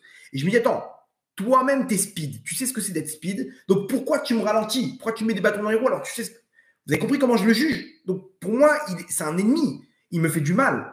Alors qu'en fait, aucun rapport. Quand j'ai compris que c'était un mec qui était détente, je me suis mis à sa place. Je me suis dit, mais en fait, lui, miskin, il est juste en train de me proposer quelque chose qui est tout à fait normal pour lui. Donc, d'un coup, je l'ai vu complètement d'un autre œil. Je me suis dit, OK, alors maintenant, ça ne me correspond pas. Qu'est-ce que je fais? J'ai deux solutions. Ou je lui dis, ça ne rentre pas dans mon intérêt de faire ça. C'est dur pour moi, gentiment. D'un côté, je me dis, non, pourquoi pas apprendre de lui? Si Hachem me fait ça, c'est que c'est maintenant la volonté d'Hachem. Donc, viens, je vais mettre mon intérêt de côté, de venir calmer toutes ces gourottes là, de foncer comme ça tout le temps et de dire stop, maintenant, je vais m'arrêter et je vais faire une petite balade dans un parc à distribuer des feuillets de Shabbat. Voilà. Pourquoi? Parce que je ne suis pas là pour le servir à lui. Je suis là pour servir Hachem. Hachem, il veut que je m'arrête. Je suis là pour servir Hachem. Vous avez compris l'histoire? Donc, moi, perso, cette histoire-là, elle m'a changé complètement ma vision des choses. J'ai plus d'ennemis. Lui, il était un ennemi. Un ennemi, vous avez compris, pacifiste. Mais c'est quelqu'un qui me dérange dans ma vision des choses. Mais comme elle était mon erreur, c'est que je l'ai jugé avec mes yeux à moi. Non, non, projette-toi dans lui, le pauvre. Qu'est-ce qui t'a fait de mal? Il n'est pas là pour te faire du mal. Il est tout gentil, le mec. Sauf que lui, il t'a vu avec ses yeux, et toi, tu l'as vu avec tes yeux. Et là, il y a l'interférence. Vous avez compris? Là, on prend le mur. Donc, qu'est-ce que tu fais? Sors de ta vue à toi et analyse-le avec Bimkomo. Achita Limkomo. Jusqu'à que tu arrives à sa place. C'est quoi sa place? C'est que lui, le pauvre, il ne comprend pas ce que toi, tu vis. Il n'est pas là dans ta tête. Ok? Il n'y a rien de plus horrible quand une personne elle croit que tu es dans sa tête et le mec, c'est un pharmacien et tu lui demandes un truc. Vous voulez dire quoi? Vous voulez parler de quoi comme truc? Vous parlez de tel médicament ou tel médicament? Attends, deux secondes. Je ne suis pas pharmacien, je ne suis pas dans ta tête. Moi, je te dis ce que j'ai compris du médecin, donc ne me prends pas de haut. Le mec, il est là avec ses 7 années d'études et il me prend pour il croit que je suis à son niveau. Vous parlez de quoi, monsieur? Vous parlez de ça ou de ça? Parce qu'il faut comprendre, ça, c'est aucun rapport, c'est pas du tout le médicament. Écoute-moi, je ne suis pas dans ta tête. Moi, je te ramène ce que le médecin il m'a dit. Je te transmets le truc. Arrête de me prendre de haut. Je ne suis pas là. Comprenez, des fois, les gens, ils croient que tu es dans sa tête. Je ne suis pas dans ta tête. Je ne suis pas dans ta tête, je ne comprends pas c'est quoi la pharmacie. Je ne comprends pas c'est quoi les médicaments. Donc, je te transmets ce qu'il dit. Toi, maintenant, tu fais ton choix. D'accord? S'il y a un truc, je retourne voir le médecin, n'aie pas peur. Mais arrête de t'emballer. Vous comprenez l'histoire? Venez, on arrête de mettre notre ego au centre. Et viens, on s'annule. Viens, fais-le pas pour lui. Fais-le pour Hachem. Lui, c'est Hachem. Elle, ta femme, c'est Hachem. Hachem, il te demande juste de t'annuler. Quand tu t'annules, tu pourras enfin voir Hachem à travers tout ça. Vous avez compris? Ça, c'est Chachmelev. Le Rav Ben Sion Abba Shaul, Allah Shalom, c'était un des grands d'Israël de la dernière génération.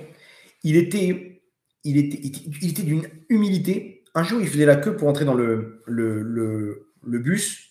Ok, donc il y a un, comment dire, quand on arrive pour prendre le bus, il y a, on va dire, le premier, il y a la queue, quoi. Dès que le bus il arrive, il ouvre les portes et il monte un par un dans le bus. Ok, il faisait la queue, il était le premier. Enfin, il était dans les premiers, mais ils l'ont dit Guadarab. Ils l'ont reconnu déjà. Ils l'ont dit Guadarab, mettez-vous en premier.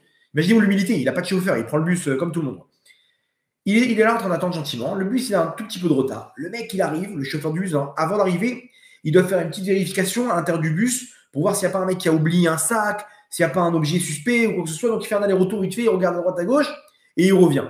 Mais là, apparemment, il avait le pare-brise un peu sale.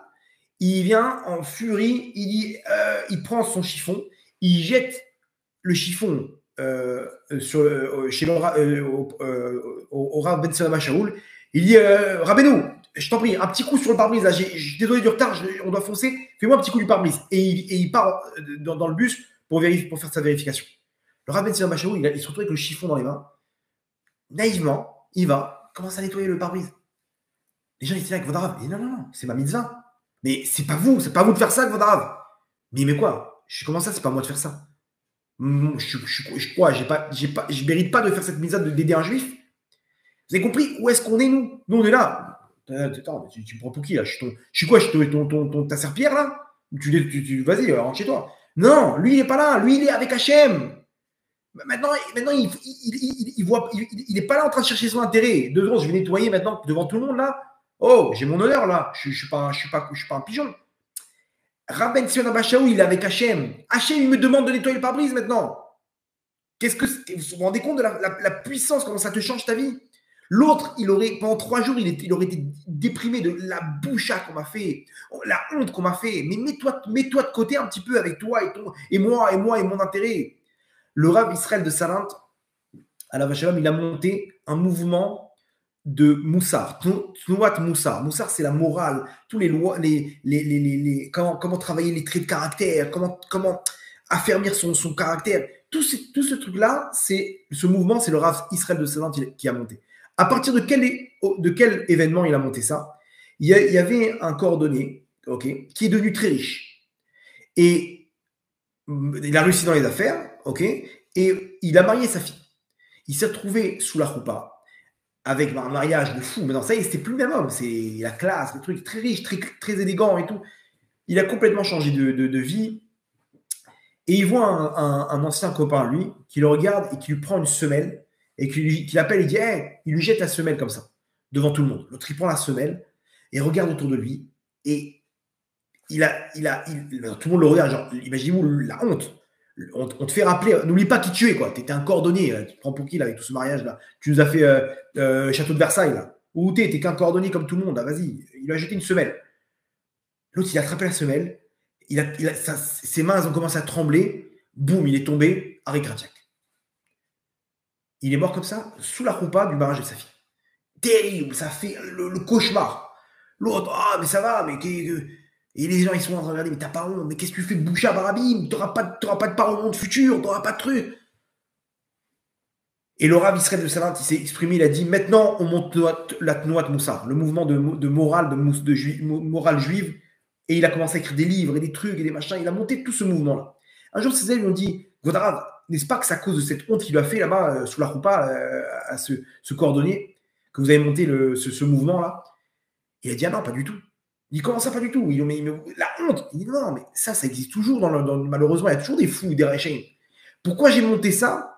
Parce que j'ai vu comment la sensibilité de celui qui a eu l'arrêt cardiaque. Mais c'est quoi cet ego? Le mec, on lui fait honte, il n'arrive pas à mettre son ego de côté. C'est-à-dire à tel point qu'il n'arrive pas à s'annuler que son cœur, il a lâché. Mais ça va. Et alors, je suis un cordonnier. Oui, je suis un cordonnier. Baisse la tête. Pourquoi tu es là en train d'imposer ton truc? Ok, il t'a fait une honte. On t'a fait une honte. Écoutez bien, si on vous fait une honte, c'est le plus beau cadeau qu'on puisse vous faire. Le Harizal, il dit, la chose la plus haute pour purifier la neshama d'une personne, c'est la honte. Quelqu'un, il te fait une honte en public, profite pour faire n'importe quelle prière. Parce que tu mets ton ego de côté. Quand tu mets ton ego de côté et que tu acceptes que c'est Hachem qui te parle comme il a fait David Améler, alors tu te connectes au trône céleste. Vous comprenez? Akadosh Baruch Hu, mesure pour mesure, il met ses midotes de côté, il met les règles qu'il a mis en place comment dire, de savoir si tu mérites ou tu ne mérites pas, et n'importe quelle prière, il accepte. Comme ça, David Améler, quand il s'est fait insulter, il dit Hachem Amarlo Kalel, laissez-le tranquille, c'est Hachem qui parle à travers lui. David Améler, il n'était pas blessé par comment il s'appelle, Shimi Ben Gera. Il n'était pas blessé par lui, il s'est fait humilier devant tout le monde. Laissez tomber, c'est Hachem qui parle maintenant. C'est Hachem qui m'humilie, c'est Hachem qui me donne ce chiffon. Mets ton ego de côté. Ces gens-là, ils ont la vie amère, malheureusement, ceux qui n'arrivent pas à s'annuler. Lui, il a fait un arrêt cardiaque. L'autre, il est là, il tombe en dépression. Je ne lui parlerai plus jamais. Ils se font la tête pendant 3 ans, 10 ans, 5 ans. Mais mets-toi de côté. Mets-toi de côté, tu as des ennemis partout. Et lui, je ne peux plus le voir. Et lui, je suis disputé avec lui. Et lui, je suis comme ça. Et lui. Comprenez? C'est rare, mes lèvres. Sois un sage du cœur. Mets-toi là-bas. Essaie de te projeter. Essaie de purifier ton cœur. Si tu y arrives, tu fais descendre la shrina. Qu'on est pourquoi le Beth Amikdash, il dépend de la Avat Trinam gratuitement. Pourquoi ne cherche pas lui. Il y a deux dossiers. Il y a tout, son comportement à lui, et toi vis-à-vis d'Hachem. Lui, c'est une marionnette. Grâce à quand tu donnes tu lui donnes de la tzedaka, tu l'aides ou tu le rends service. Arrête de faire dépendre ça de s'il mérite ou s'il ne mérite pas. Fais ça pour Hachem. Comprenez? Mais pourquoi mais non, toi, comme tu n'arrives pas à t'annuler, donc tu dis non, un jour il ne m'a pas donné, un jour il m'a fait une remarque, donc je ne vais pas lui donner à lui la tzedaka, je lui donne à lui la tzedaka. Mais arrête avec ça, donne à Hachem, Dafka ces gens-là, entraîne-toi à t'annuler. Lui, il t'a fait du mal, va le voir lui, et tu lui donnes, et va lui faire un truc. Mais en annulant ton intérêt, ok, et en mettant celui d'Akadosh Baruch Hu en priorité. Vous avez compris? Zerach Melev. Et donc David Amelech Alav Shalom, quand il a fait ça, il a mis son intérêt de côté. Il est devenu le 4e pilier du trône céleste. Pas que, vous allez me dire, attends, mais au début du cours, tu as dit qu'il y avait le taureau et le. Non, non, dans l'homme, il y a aussi 4 facettes. Il y a Adam Arishon, Avraham, Yitzhak, Yaakov et David Amelech. Dans Yaakov, c'était le portrait craché de Adam Arishon. Ok, donc quand les anges, ils sont montés là-bas avec l'échelle, vous vous rappelez l'histoire avec l'échelle, ils montaient, ils redescendaient, ils voyaient Yaakov en train de dormir, ils montaient, ils voyaient la même tête sur le visage, sur le trône. Ils disaient, attends, mais on le connaît lui, il est sur le trône céleste. Ok, c'était le visage d'Adam Arishon qui est en fait le sosie de Yaakov Avinu. Bref, donc comment David Amelech il est arrivé à se connecter avec Hachem quand tout le Ham Israël il est là pour lui, pas pour me servir mon intérêt, mais au contraire pour annuler mon intérêt. Et si j'arrive à annuler mon intérêt, alors je peux comprendre qu'est-ce qu'Hachem il veut de moi. Je peux voir chacun comme mes alliés. Lui, il m'insulte. Non, Hachem, Amarlo Kalel, c'est Hachem qui parle à travers lui. J'ai compris Hachem, j'ai compris, j'ai fait une bêtise. D'accord. Mais attends, mais viens, on lui coupe la tête. Viens, on lui coupe la tête. Arrêtez. Je suis pas là-bas, moi, je suis pas dans le bâton. On dit comme ça, à la fin des temps, on est d'or que pne à Kelev. La génération, elle sera comme la face du chien. Là, à la fin des temps. Quel rapport? Pourquoi tu nous traites de chien? Non, t'as pas compris. Le chien, quand il se bat avec le bâton, tu tapes avec le bâton, qu'est-ce qu'il fait? Il mord le bâton. Nous, on est là en train de mordre le bâton. Arrête avec le bâton. Mets-toi face à Hachem. Mets ton intérêt de côté. Et donc, quand tout le monde est là, donc tu as le Rochen entier, tu as tous les Jvatim avec toi, tu peux te connecter avec Hachem. C'est ce qu'il a fait David Amelech. David Amelech, il a mis tout de côté, il voit que Hachem, donc il se connecte avec Hachem. Il est devenu à ce moment-là, il s'est incrusté, son visage, il a pu se graver dans le trône céleste. Vous comprenez? Et donc, pourquoi? Parce qu'il est complètement relié à Hachem. Il est complètement relié à Hachem. Et c'est pour ça que David Amelech, quand il a commencé la construction du Beth Amikdash, Hachem lui a dit, touche pas mon fils. Touche pas. Il a envoyé tous les prophètes, il a dit, vite. Dis-lui d'arrêter. Pourquoi? C'est quoi le problème? Parce que si jamais, officiellement, c'est parce qu'il avait du sang sur les mains. Pas utiliser les mains qui ont enlevé la vie, ils ne peuvent pas construire le lieu qui donne la vie au monde, qui donne la bracha au monde, qui est le Beth Amikdash. Donc, officiellement, c'était ça la raison. Officieusement, c'est quoi la raison? C'est que si David Amelech, il avait construit le Beth Amikdash, il aurait été indestructible. Et effectivement, il a construit les fondations, David Amelech. Jusqu'à aujourd'hui, les fondations, malgré tout ce qui s'est passé, elles sont encore là, avec le mur des lamentations. Ce mur-là, il n'a jamais été détruit, que ce soit la destruction du premier temple, du deuxième temple, les acquisitions, les pogroms, la guerre de 6 jours, tout ça, le mur des lamentations, il est tout le temps là. C'est écrit parce que c'est David Amelech qui l'a construit. Les fondations et le mur de lamentation, c'est David Amelech qui les ont construits. Donc, c'est indestructible. Pourquoi c'est indestructible? Parce que c'est les Shem Shamaim. Quand il fait quelque chose, c'est pur. Quand c'est pur, personne ne peut toucher à ça. Quand c'est dans ton intérêt, c'est des tralouettes, là, qu'on essaie de tout le temps, un jeu d'échecs, de te chercher ton intérêt, de te faire le politicien, eh ben, ça mène à rien. Tu veux ton intérêt, il est matériel. Donc, ce que tu vas construire, ce sera que matériel. Quand tu cherches l'intérêt d'Hachem, tu rentres une touche éternelle dans ce que tu fais. Donc, c'est indestructible. Il y avait un petit garçon, 12 ans, qui devait faire sa bar mitzvah. Lundi matin, il y a 2 semaines. 2 semaines. Le dimanche soir, donc il a encore 12 ans. Le dimanche dans la journée, il a 12 ans. Le dimanche soir, il a 13 ans. Et le lendemain matin, il y a la Torah, c'est tombé exactement le lundi matin, à la synagogue pour sa bar mitzvah. D'accord? Le lundi matin, il se réveille pour sa bar mitzvah et sa mère lui dit, mon tzaddik, Hachem, il t'a fait un très beau cadeau pour ta bar mitzvah. Il lui dit quoi, maman? Il dit, sache que cette nuit, il y a 2 otages qui ont été libérés. L'enfant, il s'est mis à pleurer, à pleurer, à pleurer. Alors, le jour de ta bar mitzvah, regarde quand le petit clin d'œil d'Hachem, il y a 2 otages qui ont été libérés. C'était il y a 2 semaines quand il y a eu l'opération des otages. Ses parents, ils ne comprennent pas. Ils disent, mais qu'est-ce que t'as? Pourquoi t'es pas bien? C'est ta bar mitzvah, quel rapport? Au contraire, ils sont sortis. Non, je vous raconte ce qui s'est passé hier. Ok, raconte-nous. L'enfant, il leur dit, je sais qu'il y a écrit dans la Torah que la prière des Tinokot Shel Bet Rabban, les Tinokot Shel Bet Rabban, c'est les enfants de moins de 13 ans, c'est une prière qui est d'une pureté parfaite. C'est une pureté, cette prière-là, elle est tout de suite acceptée parce que comme avant 13 ans, les enfants, ils n'ont pas de faute, les fautes qu'ils font, ils sont sur le compte des parents, ok? Donc, ils ont le cœur pur. Comme ils ont le cœur pur, toutes les prières qu'elles font, elles sont d'une puissance incroyable. Donc hier, j'ai parlé à Hachem.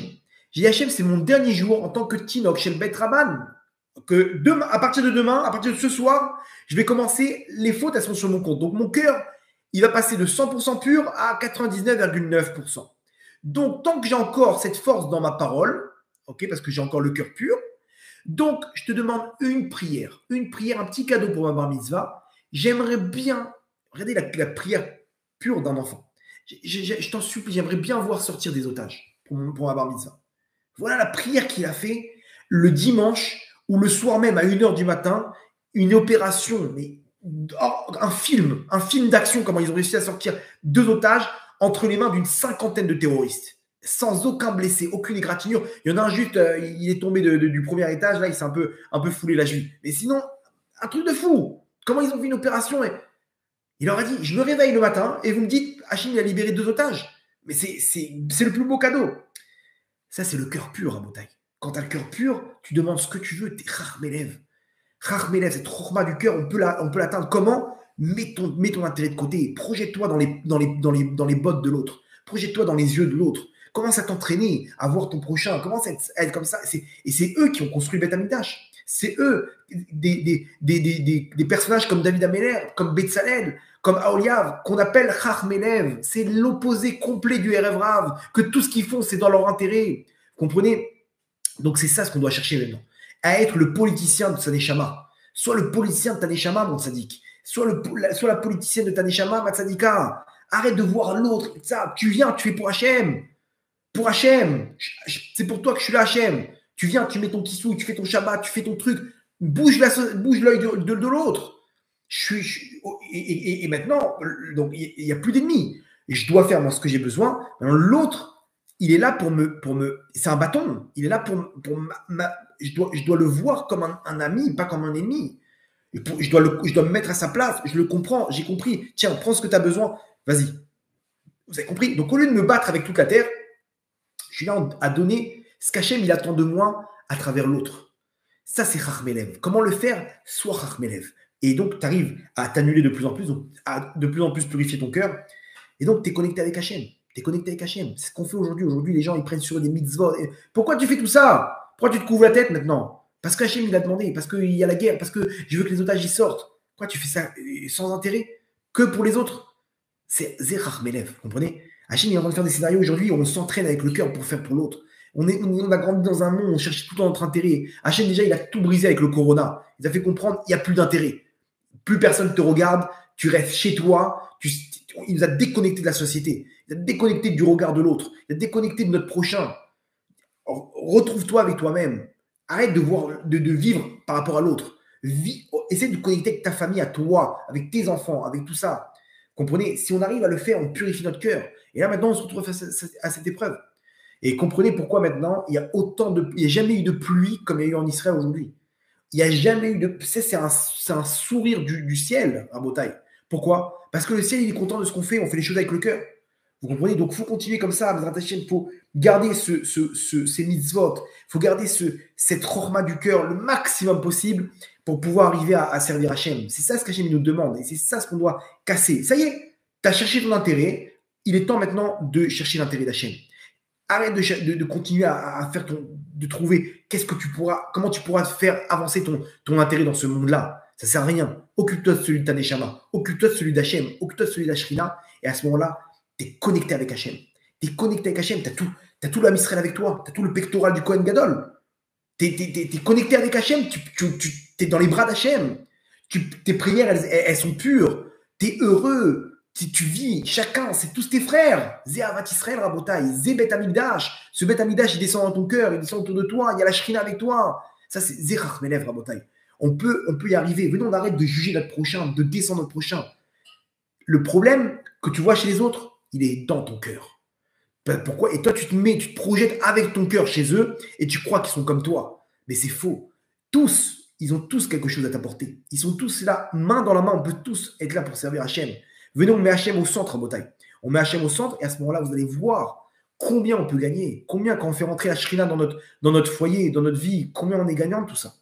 Vous comprenez? Donc ça, c'est le cours de ce soir.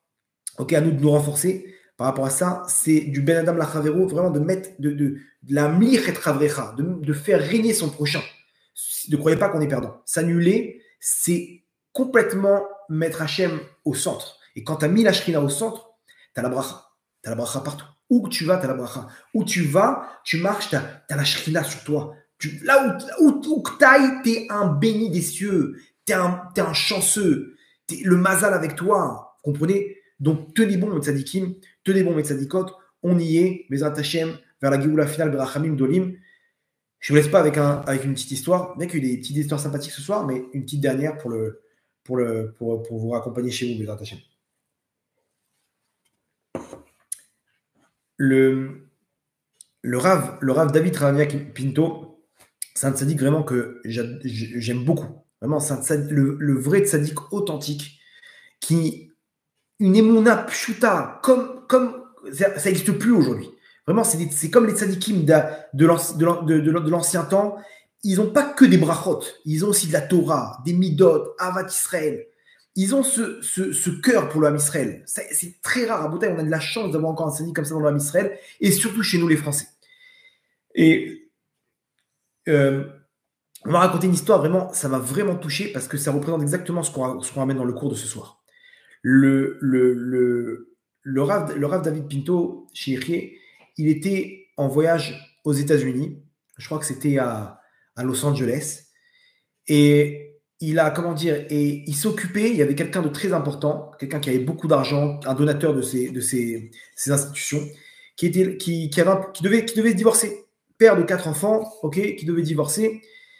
Et le Rav, il a dit non, je viens te voir, ok, on parle, on essaie de faire le shalom bayit. Tu peux pas comme ça mettre en l'air une famille. Et viens, on essaie de faire le point avec ta femme. Tel jour, quand je suis à Los Angeles, on se pose. Il a réservé la soirée pour lui. Et le Rav, il arrive chez lui. Et il se pose jusqu'à 2 heures du matin. Toute la soirée, jusqu'à 2 heures du matin. Et le Rav, il essaye dans tous les sens, en long, en large, en travers. Il a rien à faire.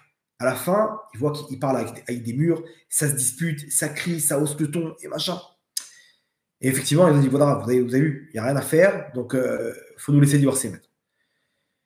Alors, le Rav, il sort. Il dit, bon, il n'a rien à dire. Jusqu'à 2 heures du matin, imaginez-vous. Il a tout essayé. Bon. Il se lève, il dit bon, ça fait de la peine. Moi, quand je me trouve, il vous donne la bracha, il leur fait des brachot et tout. Et il sort et il a mal au cœur. Il a mal au cœur. Il lève les yeux vers le ciel. Il est encore à l'entrée de la porte. Il lève les yeux vers le ciel. Il dit Hachem, mais tout ça de mon temps, je le donne pour qu'il y ait le shalom entre eux, pour que tu sois dans ce foyer. Comment c'est possible qu'on n'arrive pas? Il y a quelque chose qui bloque ici. Je t'en supplie, aide-moi. Et là, boum, il reçoit un éclat direct. Il réfléchit, il dit ok, j'ai compris. Il se peut que tout ce que je suis venu maintenant pour les aider, c'est parce que cette personne-là, il m'a aidé et que peut-être qu'il pourra encore m'aider pour mes institutions. C'est-à-dire que, au fond, peut-être que son argent, il est une raison de ce que je suis en train de faire jusqu'à 2 heures du matin pour lui. C'est très fin ce qu'il a trouvé. Ok, j'ai compris. Si je ne fais pas ça à 100% les Shem Shamaim, imaginez-vous, pour lui, c'est 99%. Il y avait ce petit 1% je l'aide, mais demain aussi, il va m'aider. Donc, Ce 1% là, il a vu, j'ai compris. J'ai compris pourquoi tu n'interviens pas, Hachem. Parce qu'il y a 1% que je n'arrive pas à annuler ici. Il a compris. Il a mis les mains sur la mezouza. Il a dit, Ribono Shalom, maître du monde, je te promets que je ne prendrai pas un centime de cette personne. Voilà. Il retape à la porte. Le mec, il ouvre, il dit, Quadra, qu'est-ce que vous faites? Vous n'êtes pas parti? Il dit, non, laisse-moi encore une dernière chance. Il s'est rassis avec eux jusqu'à 4 heures du matin. Et il a réussi à recoller les morceaux et ils ont réussi à faire la paix. D'un coup, tout s'est ouvert. Tout s'est ouvert. D'un coup, elle s'est annulée. Lui aussi, bam, ils ont vu le problème. Waouh, un truc. Ils se sont pris dans les bras, ils ont fait le shalom et c'est reparti. Il a fait le shalom baïd, mais il a compris. Moi, je ne fais pas le shalom baïd. C'est Hachem qui fait le shalom baïd. Mais tant que je n'arrive pas à annuler cette petite touche de mon intérêt, qui était, comprenez, vaille qu'on arrive à son intérêt, à ce manque d'intérêt qu'il avait pour le Rav. Il arrive à trouver cette petite pointe de peut-être que je vais trouver mon intérêt si j'arrive à lui faire le shalom baïd. Quand il a annulé, il a fait descendre la shrina. Il fait descendre la shrina. Et donc c'est Hachem qui parle à travers lui. Donc quand Hachem il parle à travers lui, tu peux lui prendre le cas le plus terrible. Il y aura shalom baïd. Quand il y a la shrina, il y a le shalom baïd. Quand il y a la shrina, il y a la bracha. Donc quand il y a des brachot, c'est normal qu'après toutes les brachot qu'il fait, elles se réalisent. C'est normal qu'après, Baruch Hashem, il arrive à monter des mosdor, des kolélim partout dans le monde. Mais comment il fait? Comment il trouve? Comment ça? Bet Amigdash. Bet Amigdash. Quand tu es Rachmelev, tu construis le Bet Amigdash. C'est à eux qu'Hachem il donne à construire le Bet Amigdash, comme il a donné à Betzalel, comme il a donné à Oliav, comme il a donné à David Ameler. Rachmelev, vous avez compris? Donc à nous de construire le petit Bet Amigdash qu'on a chez nous, dans notre foyer. Mais comment le faire? Quand on arrive à mettre de côté tout ça, quand on arrive à comprendre ce que l'autre il veut, qu'on n'est pas là pour se battre avec le bâton, on est là pour Hachem, on met Hachem au centre, on devient le politicien de ta neshama, tu cherches l'intérêt de ta neshama, l'intérêt de la shrina, l'intérêt d'Hachem, et à ce moment-là, tu as la bracha. Quand on a la bracha, on a le Bet Amigdash, on est connecté avec Hachem, et à ce moment-là, on rentre dans une autre dimension Rabotai. Donc, Bézat Hachem, que je me descende sa shrina sur nous, dans l'âme Israël, avec le Bet Amigdash, ברחמים, אלא גאולה ברחמים גדולים, ברוך ה' לעולם, אמן ואמן.